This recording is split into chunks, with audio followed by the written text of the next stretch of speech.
Thiruvananthapuram Nedumangad Karakulam engineering college ഹാളിൽ മൃതദേഹം കത്തിക്കരിഞ്ഞ നിലയിൽ കണ്ടെത്തി. നെടുമങ്ങാട് പോലീസ് സ്ഥലത്ത് പരിശോധന നടത്തുകയാണ്. അജീഷ് ശിവകുമാർ ചേരുന്നു. അജീഷ്, ആരുടെ മൃതദേഹമാണ് എന്ന് അറിയാൻ കഴിയുന്നുണ്ടോ?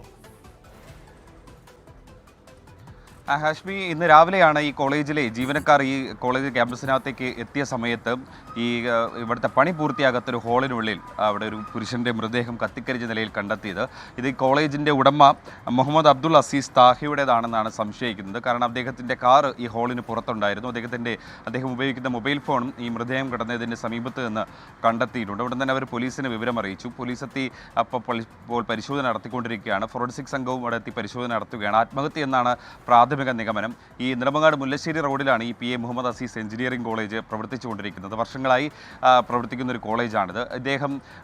ആ കോളേജിൻ്റെ ഉടമയാണ്. അദ്ദേഹത്തിന് ഒരുപാട് സാമ്പത്തിക ബാധ്യതയുണ്ടെന്നാണ് നാട്ടുകാർ പറയുന്നത്. കഴിഞ്ഞ ദിവസം ഈ കോളേജിലെ ഇദ്ദേഹത്തിൻ്റെ ഓഫീസിനകത്ത് ഈ പണം കൊടുക്കാനുള്ള ചിലർ വന്ന് പ്രശ്നമുണ്ടാക്കിയിരുന്നതായി പറയുന്നു. ഇതിലധികം വളരെയധികം മനോവിഷമം ഉണ്ടായിരുന്നതായും പറയുന്നു. അതിനുശേഷമാണ് അദ്ദേഹം രാത്രിയിൽ ഈ കോളേജ് ക്യാമ്പസിനകത്ത് ഈ കാറുമായി അദ്ദേഹത്തെ കണ്ടുവെന്നും ചിലർ പറഞ്ഞിട്ടുണ്ടായിരുന്നു.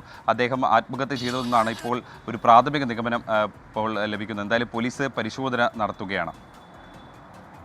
അജീഷ് ശിവകുമാറാണ് വാർത്തയുടെ വിവരങ്ങൾ. നെടുമങ്ങാട് പോലീസ് സ്ഥലത്ത് പരിശോധന നടത്തുന്നുണ്ട്. ഒരു മൃതദേഹമാണ് കരകുളം എഞ്ചിനീയറിംഗ് കോളേജ് ഹാളിൽ കത്തിക്കരിഞ്ഞ നിലയിൽ കണ്ടെത്തിയത്. ഈ ഇത്തരത്തിലുള്ള നമ്മൾ കുറേയധികം സങ്കടകരമായ വാർത്തകൾ ഈ ദിവസങ്ങളിൽ വല്ലാതെ നമ്മൾ കേൾക്കുന്നുണ്ട് കേട്ടോ.